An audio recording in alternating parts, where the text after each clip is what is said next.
What's up, guys? So basically on our last video I showed you guys the unboxing of this 2 Lion steam iron, right? This particular iron. So on today's video I'm going to show you something a little bit special. We're going to unbox something. It's not really a typical unboxing stuff, just a basic unboxing. So this is our iron. It's actually, let me just off it. So here we have our stefflon shoe.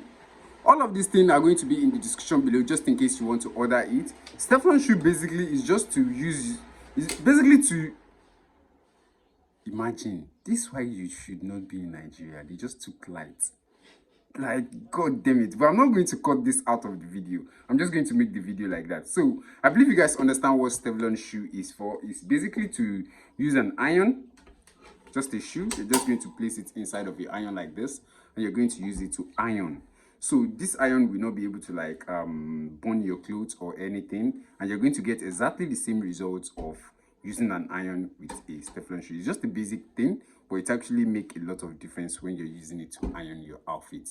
Like, you can just leave it on the outfit and it's not going to get burnt. Like, I'm going to show you some other benefits of using a stefflon shoe on an industrial iron actually. So that's about it. NEPA are taking the lights because I live in Nigeria. I'm still going to move out of this country by fire, by force. This country doesn't look at my skin. I should not be here. I'm just joking, but I believe you guys understand this. So that's about it. It's just basic for ironing, mostly for this steam iron actually. So that's about it. If you like the video, give it a thumb up. If you intend to like get this particular product, or you want to get the iron, the link will be in the description below. So that's about it. Peace. Next time I might not be doing this video from Nigeria. I don't want to. Ah, god damn it. Bye bye.